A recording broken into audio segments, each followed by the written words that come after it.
잘 지냈어요? 네. 박성혁 의원님. 네. 안녕하세요. 네. 나 진짜 안 힘드세요? 살다 별일을 다 해요. 지금 완전히 생전 처음 해보시는 거 아니에요? 아니, 주로 걷기는 하는데, 이렇게 뭐 9km? 네. 와, 8.7km입니다. 8.7km? 이렇게 공부로 하면 14,000보 가량 되더라고요. 14,000보? 네. 진짜 오늘 새로 태어나고 있어. 새로. 아니, 얼굴살이 빠지신 것 같은데. 확 빠졌죠. 네. 확 빠졌어. 이종국이 갑자기. 새로 태어나서 여유였어요. 윤석열이 파면되는 그러니까 내란 다이어트라고. 내란 다이어트. 잠 못 자서 다이어트, 못 먹어서 다이어트. 할 게 못 돼, 할 게. 할 게 못 되죠. 아. 다시는 이런 일 없어야겠죠. 지금 저 완전 근육이 땡기고. 예. 그래도 해야죠. 그래도 해야죠. 뭐라도 해야죠. 뭐라도 해야죠. 울부짖어야지. 예.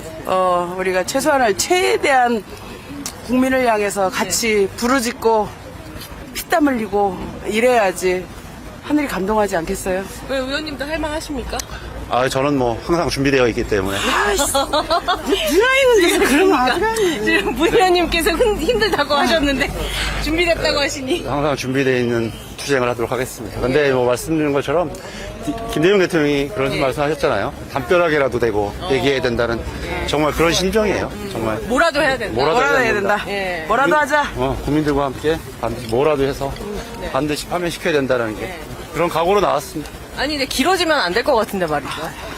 길어지겠어요. 저는 헌법재판관들도 더 이상 이렇게 돼서 나라를 방치할 수 없다는 걸 알 거라고 생각해요. 근데 이제 뭐 여러 가지 심의 절차에 있어서 뭐 걸리는 시간이 필요하긴 할 것 같은데 그래서 더 이상 길어지지는 않을 거라고 생각합니다. 저도 변호사지만 이런 부분들 재판관들도 나라가 먼저다라는 걸 잘 아실 거라고 생각합니다.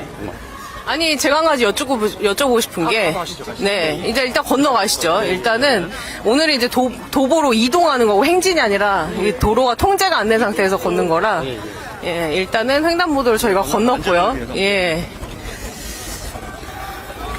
아니 그 헌법재판 같은 경우는 결과가 나오면 본인에게 송달을 한다고 하는데 그 송달 결과를 윤석열이 워낙 이상한 짓을 많이 했으니까요.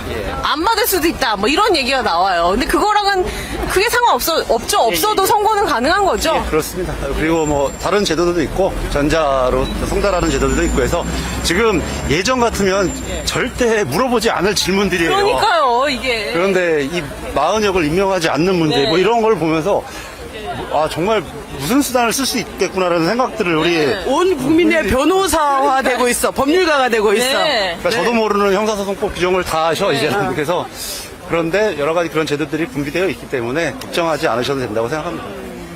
그런 것까지는 우리가 걱정하지 않아도 된다. 예. 얼마나 상식적이지 않으면. 정말 뭐 계엄 자체가 상식적이지 않기 때문에 이게 그런 걱정 심지어 여러 가지 저는 한 번도 우리가 국회에서 추천한 사람을 임명하지 않을 거라는 그런 가정을 해본 적이 없거든요.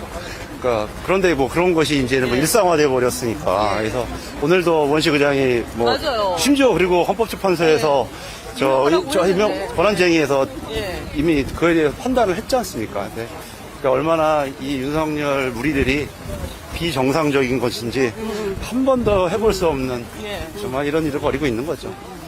아니 근데 지금 그 마은혁을 비롯해서 심우정을 비롯해서 윤석열 옆에 있는 사람들은 본인들 목숨 살려고 지금 이러는 걸까요? 여러 가지 생각들이 많겠죠. 그런데 결국 그 유시민 작가께서 그런 얘기 했잖아요. 지금 이거 잘하고 있는 거다, 우리. 왜냐면 그 무도한 자들이 심어놓은 이 대한민국 전체의 공직사회를 이렇게 굽이굽이 넘어가는 것만으로도 잘하고 있는 거다. 그러니 너무 우리 국민 여러분 너무 애타하지 마세요.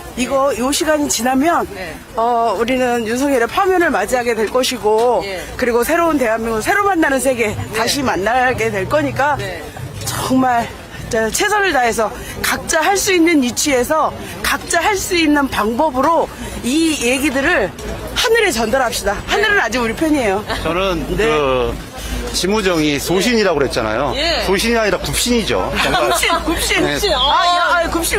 굽신. 자기를 검찰총장 시켜준 것에 대한 정말 소신이 아니라 이 굽신이고 말 그대로 검찰개혁이 왜 필요한지를 보여주는 그 표현대로 검찰의 관뚜껑에 대못을 박은 일이라고 생각합니다. 그래서 이번에 그런 것들을 오히려 조금 우리가 말씀 주신 것처럼 긍정적으로 본다면 그런 개혁의 과제들을 다시 한번 국민과 함께 확인하고 더 제대로 된 개혁을 해갈 수 있는 어떤 좀 역설적인 증거의 현장이라고 생각합니다. 이제 조금 지금은 힘들지만 결국에 거대한 이 어떤 흐름 앞에서 역사는 올바른 방향으로 나아갈 것이다. 예. 우리가 대한민국의 역사였으니까요. 생각해보면 우리는 늘 그 검찰이라는 무지막지한 조직에 의해서 우리가 포갑당하고 살았잖아요. 예. 근데 이번에 국민들이 전부 다 두 눈으로 두 눈으로 예. 똑똑히 본 거야. 더군다나 내란범을 풀어주는 그 장면까지 다 보게 된 거예요. 그렇기 때문에 이제 우리 사회에서 이 검찰이라는 조직이 다시는 국민을 억압하지 못하는 그런 또 하나의 새로운 세계를 만드는 거 아니겠어요?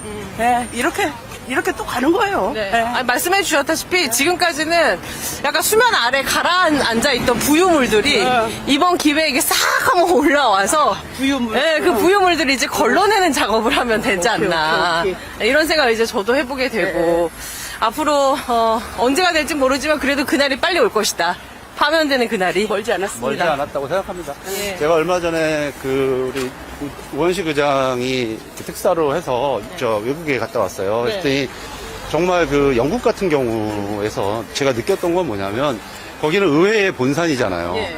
근데 의회 본산에 얼마 전, 한 2년 전에 윤석열이 갔었거든요. 그 나라를 국빈 방문한 적이 있어요. 그렇죠. 근데 돌아가가지고는 의회에서, 그 나라에서 보기에는 특수부대를 보내서 국회를 공격한다. 그러니까 그 사람들이 보기엔 너무, 그러니까 존재할 수 없는 얘기잖아요. 네. 그리고 45년 2차 대전이 끝나고 유럽에서 군인들이 그러니까 수도 한복판에 나타나는 일은 없었거든요. 맞아요. 그러니까 정말 이 윤석열이 저지른 어마어마한 행위가 결국은 국가 신인도 문제로 그렇죠. 굉장히 중요하게 연결되고 있거든요. 그래서 빨리 이번에 해결을 하고 다시 우리 이재명 대표와 함께 신인도 올리고 경제 성장 다시 할 수 있는 기틀 너무 마련하겠습니다.